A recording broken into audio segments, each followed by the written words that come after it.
everyone. Happy birthday, Ginger, and thank you for letting me be part of your advocacy for women empowerment by allowing me to share my knowledge and life experiences.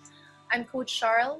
I'm an accredited coach and Global Sistership Circle facilitator, and my mission is to connect people to their true passion and purpose, supporting them in their life journey to feel whole and fulfilled. When I started looking into coaching as my new life journey, which by the way was just a few years ago, that was the first time I started to really take a long, hard look into my life. It is only in the face of adversity, hardship, and failure that I started to embrace my humanity. And by surrendering to vulnerability, I learned more about myself. And when I did that, it was so much an eye-opener for me. That was the point in my life that I chose to make changes by redefining what was important for me. And from then on, I became more contented with my life and as I started growing. As human beings, we all go through the different life stages with its ups and downs and different outcomes. It is what we choose to do at every turn that molds us into who we are, but also affects our life satisfaction. This means embracing change and using our life experiences to grow and succeed. Life is a puzzle. There's no right or wrong way to solve it. And what more, it's full of twists and turns and always surprising us, always pushing us out of our comfort zone. Truly, change is the only thing that's constant in life. And it is thrown at us whether we like it or not. And as anything in life, we have a choice. Do we see change as a hindrance to our lives and resist it? Or do we see it as a catalyst of growth and embrace it? But no matter what, we will all be forced to change, but we may not necessarily grow. Let's take our current situation for instance. The whole world was surprised by this COVID-19 pandemic and change was forced into our lives. It totally affected our whole way of life, from how we manage our daily household, schooling, work, social life, health, spirituality, or play. Our lives have been turned 180 degrees. We are now living what is a new term called the new normal. What was normal maybe 6 months ago doesn't even suit our environment now. This is the extreme change and no one was spared. We are now living in a world of rapid change and it's more obvious now than ever. It is the choices of action we take now that affects our future.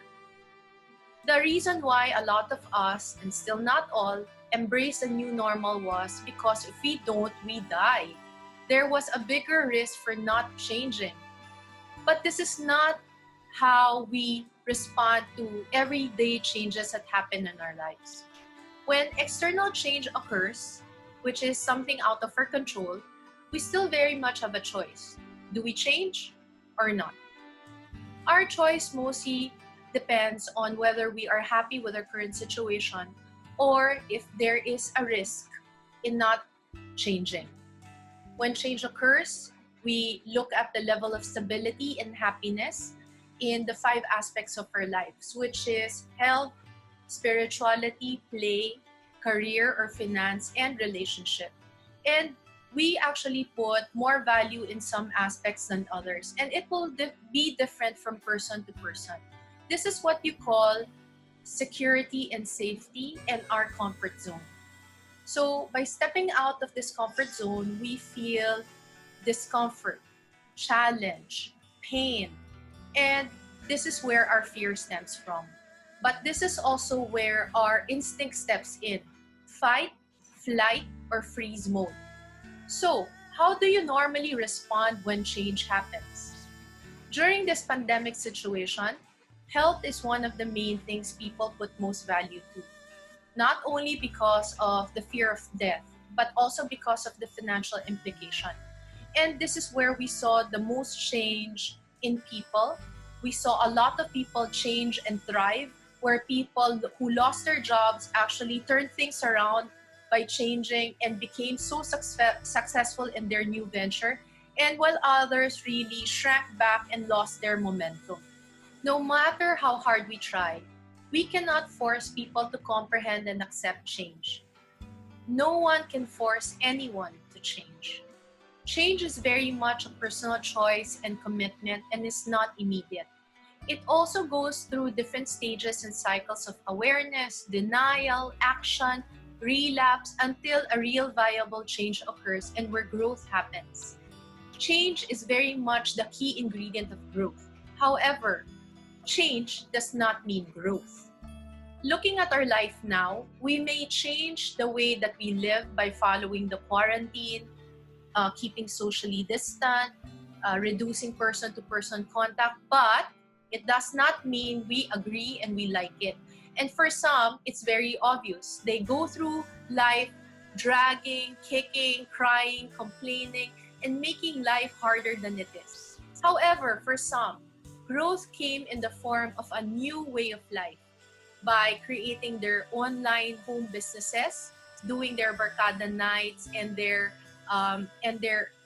work on Zoom, or enrolling in webinars and focusing on growth and expansion and learning by making them feel they're part of the social system.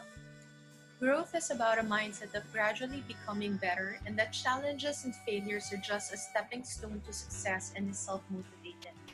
The same as change, no one can force you to grow. As Abraham Maslow has said, one can choose to go back towards safety or go forward towards growth. Growth must be chosen again and again, and fear must be overcome again and again. And growth is inherent in being human because we all want to reach our fullest potential.